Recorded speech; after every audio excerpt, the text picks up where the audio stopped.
O líquido pericárdio é descrito dentro da classificação dos líquidos serosos, já que o coração não está completamente solto em nosso tórax. Então, para manter a sua posição ideal e bombear o sangue de forma eficiente, ele é revestido por uma membrana chamada pericárdio. Então, o líquido pericárdio é responsável por preencher os espaços entre a porção visceral e a porção parietal. Eles atuam como lubrificantes entre a membrana da parede corporal e os órgãos. As cavidades serosas incluem o pericárdio, a pleura e o peritônio. Alguns problemas de saúde e doenças podem causar uma inflamação do pericárdio, como a pericardite, ou o acúmulo excessivo do líquido na cavidade do pericárdio, que é o chamado derrame pericárdico, e podem ter causas como bacterianas, virais, tuberculosas, urêmicas e neoplásicas. O líquido pericárdico, em condições normais, tem como características uma concentração proteica baixa e baixa densidade específica. Ele deve ser claro, cor de palha, levemente amarelado, assemelhando-se ao soro, sem bactérias, sangue ou células malignas evidentes. As alterações que caracterizam a normalidade são a pericardite aguda, que é uma reação inflamatória do pericárdio, normalmente idiopática, mas ela pode se tornar subaguda ou crônica. O derrame pericárdico, que é um acúmulo de líquido no pericárdio, sendo esse líquido seroso, com filamentos de fibrina, sério sanguíneo, hemorrágico, purulento. Ele pode também ter um aspecto de cor que normalmente é associado a algumas doenças, por exemplo, amarelo citrino associado a doença viral ou até mesmo tuberculose, purulento normalmente associado a bactéria inespecífica e o hemorrágico normalmente associado a neoplasias. O tamponamento cardíaco, ele é quando você tem um grande derrame pericárdico que compromete o enchimento cardíaco. Esse derrame ele pode ser de sangue, de exudato, e ele ocasiona uma elevação da pressão intrapericárdica e restringe o enchimento cardíaco, reduzindo o débito cardíaco por sua vez. A pericardite constritiva, ela é bem comum, mas ela vai decorrer de espessamentos intensos inflamatórios e fibróticos do pericárdio. Algumas imagens que demonstram isso, como por exemplo o derrame pericárdico e o tamponamento, que mostra esse extravasamento de material, como pus, pode ser sangue também, para fora do tecido fibroso que compõe o pericárdio. E também tem a segunda imagem aí, uma pericardite, que mostra como se o coração tivesse inchado, dá esse aspecto de inchado.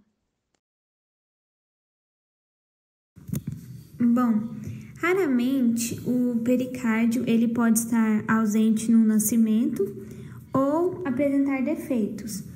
E esses defeitos, eles podem ser perigosos, pois um coração ou um vaso sanguíneo, ele pode formar uma hérnia, por exemplo, através de um orifício no pericárdio e ficar preso. Em alguns casos, pode ocorrer morte em minutos.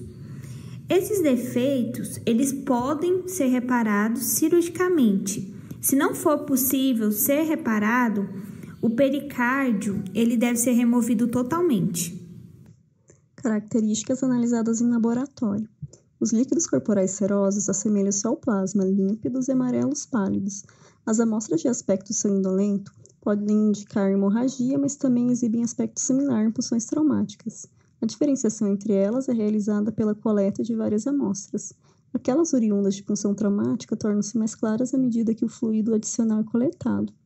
Amostras purulentas indicam a presença de leucócitos, estando correlacionadas a infecções bacterianas. Fluidos leitosos podem conter linfa ou ser pseudoquilosos. Os cristais de colesterol, quando presentes no fluido, conferem uma iridescência verde-dourada, frequentemente denominada cintilante ou brilhante. Os espécimes coagulados podem ser reportados como coágulos ou fibrinosos. Os testes químicos padrão realizados em líquidos serosos incluem glicose, lactato, desitrogenase e proteínas. Esses são os mais comuns utilizados para classificar os derrames como transudatos e exudatos. Os testes realizados com menor frequência incluem fosfatase alcalina, amônia, amilase, bilirrubina, cloreto, lipídios e pH. Esses testes servem para indicar outras não conformidades do organismo. Sobre os exames microscópicos, normalmente realizam contagens celulares e diferenciais. Além disso, é observada a presença de cristais. As hemácias normalmente não são observadas em líquidos corporais serosos. Quando presentes, podem indicar hemorragia ou procedimento traumático durante a coleta do espécime. A presença do número aumentado de leucócitos está associada a várias patologias, sendo refletida por sua distribuição. Os tipos de célula sanguínea que pode ser observada em líquidos corporais serosos incluem neutrófilos, eosófilos, basófilos, linfócitos, plasmócitos, monócitos, histiócitos e macrófagos. As células mesoteliais que revestem as cavidades serosas também podem ser observadas em líquidos corporais, em virtude da descamação normal da célula. As células mesoteliais podem exibir morfologia reativa e ser confundidas com plasmócitos, histiócitos ou células tumorais. Micro-organismo pode ser visualizado em esfregaços corados. Embora essa célula possa ser facilmente detectada, sua identificação requer o uso de procedimentos microbiológicos.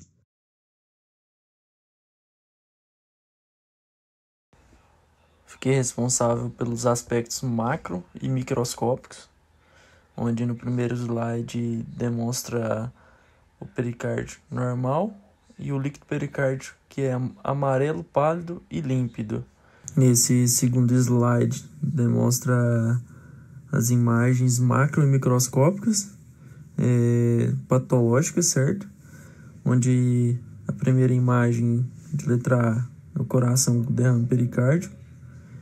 Letra B é o líquido pericárdio com aspecto purulento, sugestivo de lesão inflamatória. Letra C é o derrame pericárdico em paciente com câncer. E letra D é o líquido pericárdio hemorrágico, sugestivo de trauma ou derrame. A importância da utilização do líquido pericárdico no diagnóstico clínico. O líquido pericárdico está em contato com o coração e reflete seu status fisiológico. Durante os processos patológicos cardíacos, o nível de fatores bioquímicos no fluido pericárdico é significativamente alterado, sendo considerado um ótimo material para pesquisas cardiovasculares.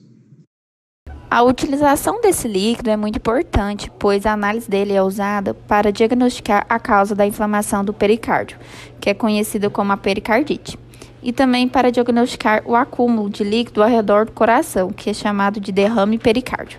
Os principais motivos que levam a causar o acúmulo de líquidos são o desequilíbrio na pressão dentro dos vasos sanguíneos e a inflamação do pericárdio. Os derrames sanguinolentos, que são os derrames hemorrágicos, ele pode ser observado no líquido pericárdio, devido a várias causas.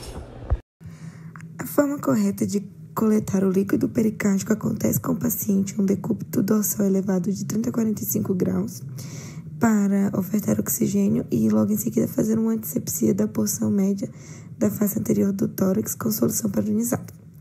Logo depois fazer uma anestesia local e realizar uma pequena incisão de 2 a 3 milímetros com uma lâmina de bisturi na pele abaixo e à esquerda do apêndice tifoide, ou parasternalmente ao lado do externo, no quinto espaço intercostal e introduzir uma agulha de maior calibre.